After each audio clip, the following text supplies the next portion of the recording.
গবেষণাগার থাকে। আরএসএস এর গবেষণাগার ছিল 2011 পশ্চিমবঙ্গ, সেটা আমরা কেউ বুঝিনি। এমন প্রচার ছিল, সেই প্রচারটা ভেসে গিয়ে আমরা ভাবলাম না, একটা পরিবর্তন নিশ্চয়ই দরকার। সত্যিই তো, এই 34 বছরে সিপিএম এর ছেলেগুলো লাল ঝান্ডা নিয়ে ঘুরে বেড়িয়ে বড় বিপর্যয় করতে দরকার পরিবর্তন। আরে ভাই, পরিবর্তন কিসে, কার? নিশ্চয়ই ভুল আছে, ত্রুটি আছে, অন্যায় আছে।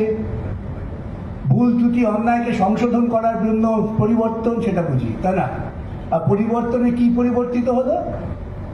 পশ্চিমবঙ্গে প্রথম আক্রান্ত হলো শিক্ষা অঙ্গন। বিবরণ আমি দেবো না, আপনারা সকলেই শিক্ষিত, প্রত্যেকটি খবরের কাগজ খুলবেন 2011 সালের পর থেকে প্রথম আক্রমণ শুরু হলো শিক্ষা অঙ্গনে। পশ্চিমবঙ্গের শিক্ষার লাট উঠে গেছে। এবার দেখেছেন, একটা সময় ছিল যখন মাধ্যমিকে প্রত্যেক বছর পরীক্ষার্থীর সংখ্যা বাড়ছে এবং সেই পরীক্ষার্থীদের যে অনুপাত করেন তাতে মেয়েদের অংশগ্রহণ বাড়ছে। এই মেয়েদের অংশগ্রহণ কিন্তু সমাজকে বিপ্লবের দিকে অনেক এগিয়ে নিয়ে যায়। এই যে মেয়েদের অংশগ্রহণ বাড়ছে, গ্রামের কিষাণ ঘরের ছেলে স্কুলে আসছে, আর টিপসই দিয়ে তাকে আর ঠকানো যাচ্ছে না, এটা পছন্দ হচ্ছিল না। তাই ওই পরিকাঠামোকে ভেঙে দাও। ভাঙার অনেক কৌশল আছে, ভেঙে দিয়েছে। এখন অনেকে আমার কাছে বলে, এই মেয়েটা আমাদের পার্টি পরিবারের মেয়ে, তুমি একটু দেখো ওর চাকরিটা গেল। তার মানে এটা যেমন আছে, তো পাশাপাশি এটাও বলি গর্বের সঙ্গে, আমি আসানসোলে একটা মিটিং করতে গিয়েছিলাম, সেখানে আমাকে নেতারা বললেন যে আপনার সঙ্গে এই সব টেট ফেট নিয়ে বহু মানুষ দেখা করবে না। করতে পারেন, আপত্তি নেই। অনেকে এলেন। একজন প্রবীণ ভদ্রলোক এসে বললেন আমার পিঠে হাত দিয়ে আশ্বস্ত করে, আমার বৌমার চাকরিটি গেছে, কিন্তু আমি আপনাকে বলি আপনি ঠিক কাজ করছেন।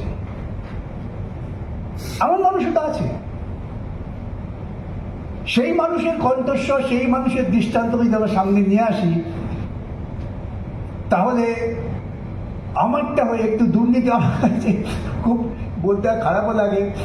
ডেপুটেশন নিয়ে এলো ছাত্রছাত্রীরা, দুর্নীতির বিরুদ্ধে লড়ছেন, স্যার আপনি ঠিক কাজ করছেন, কিন্তু আমাদেরটা করে দিন। মানে আমারটা দুর্নীতিমূলক প্রক্রিয়ার মধ্য দিয়ে হয়ে যায়, তারপর দুর্নীতির লড়াই চলে। এই ধারণা তৈরি করা হয় এবং তাতে গোটা সমাজটা কলুষিত হয়। এখন এর বিরুদ্ধে লড়াই করার কণ্ঠ কম, চিরকাল তাই হয়। সমাজ প্রগতির ক্ষেত্রে কোথায় সংখ্যাগরিষ্ঠের কণ্ঠ সমাজ অগ্রগতির ভূমিকা নিয়েছে আমি তো দেখিনি। সমাজ অগ্রগতির ভূমিকা চিরকালই সংখ্যালঘু কণ্ঠ থেকে আসে। বেশি তো নাম করার দরকার নেই, 2-3টে নাম করলে আমরা গর্বে বুক খুলে যায় আমাদের। ধরুন না, মেদিনীপুর গ্রামের একজন সাধারণ পুরোহিতের সন্তান, সে হাঁটতে হাঁটতে কলকাতায় এলো, লেখাপড়া শিখলো। সে বুঝলো যে লেখাপড়া শিখলে, জ্ঞান অর্জন করলে কত কিছু জানা যায়, এবং সে শিক্ষার প্রসার ঘটালো এবং তার আত্মগরিমা, আত্মবিশ্বাস এমন জায়গায় পৌঁছলো, সে সাহেবের নাকের ডগায় চটি গোলাতে পারল। এটা প্রতীকই নয়, সাংঘাতিক একটা পাল্টা আত্মবিশ্বাসের জায়গা আছে যে আমি তোমার থেকে কম নেই, তুমি আমার কাছে পা তুলে বুট লাগিয়েছিলে, আমি তোমার কাছে পা তুলে চটি দাঁড়ালাম।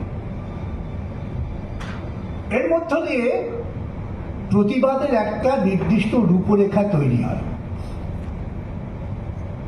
সেই রূপরেখাকে ধ্বংস করার চেষ্টা হচ্ছে, শুধু রাজ্যে নয়, গোটা দেশব্যাপী। এবং সেটা করার জন্য সহজতম পথ হচ্ছে ধর্ম। আপনারা সকলে নিশ্চিত জানেন, ভারতবর্ষের ভৌগোলিক বিভাজন হয়েছিল ধর্মীয় উন্মাদনার জন্য।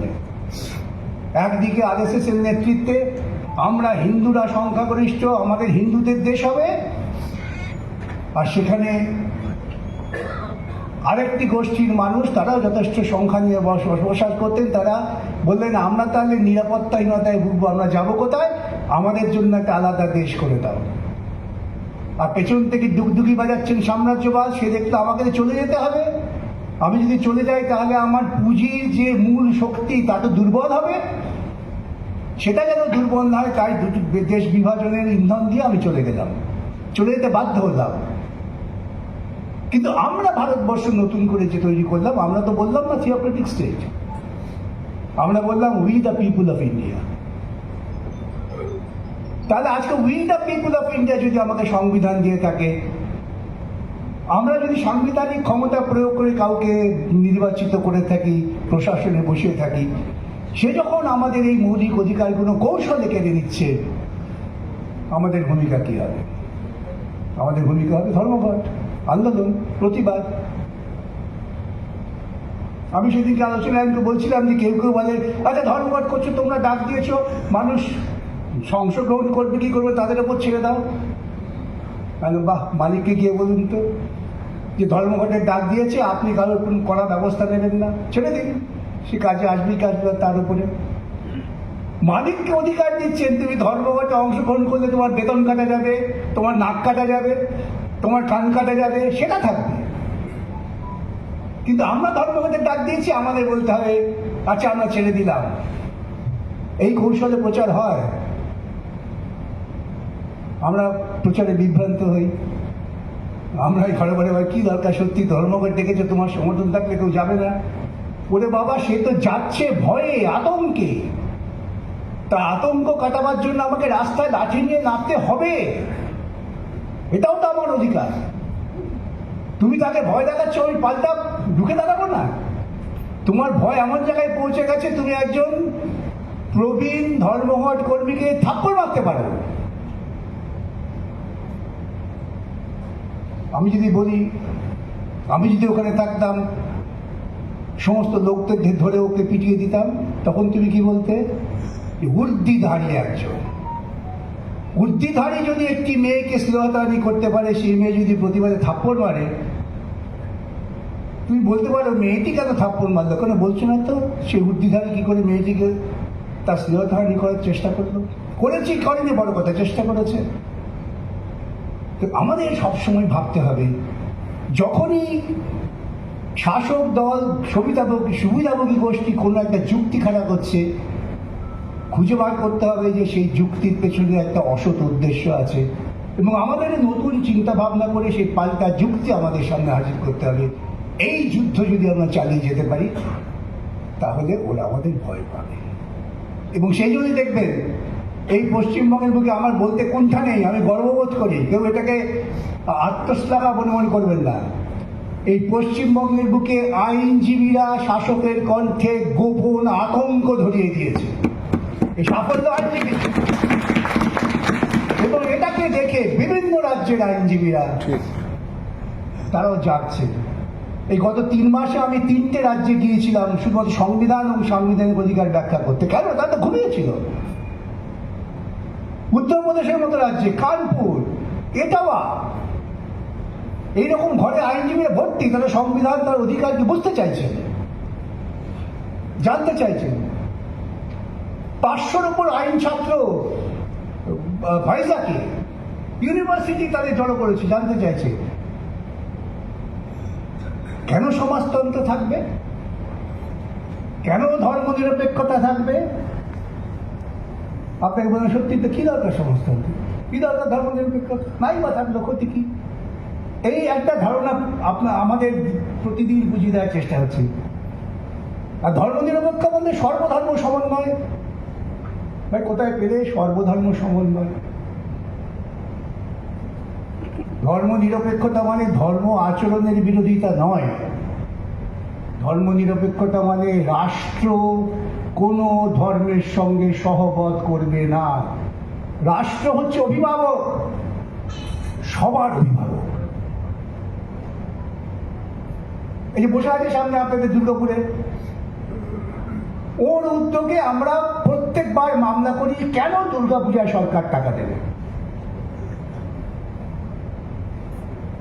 দুর্গাপূজায় দিচ্ছি, আমি তো ঈদেও দিচ্ছি, কার বাপের টাকা দিচ্ছ?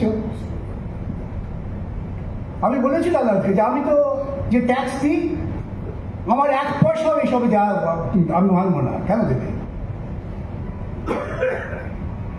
তাহলে যেই মুহূর্তে এখন দেখবে সবচেয়ে বেশি আক্রমণ হয় সেকু মাকু, আপনারা বলেন, আমরা অনেকে বলেন, অনেকে খুশিও হয়।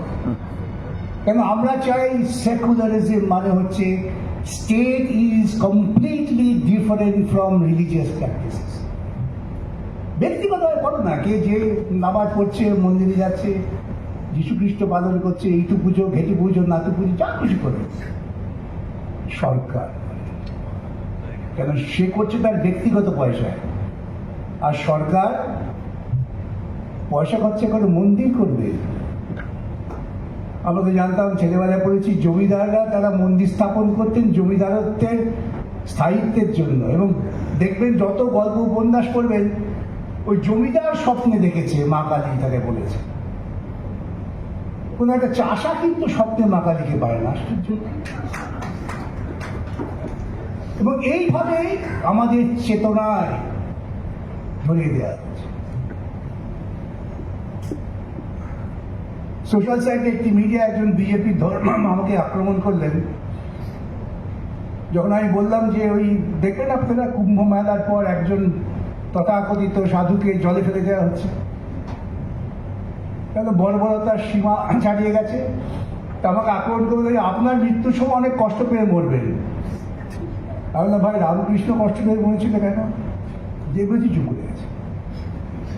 রামকৃষ্ণ তো মায়ের সঙ্গে এই কথা বলতেন,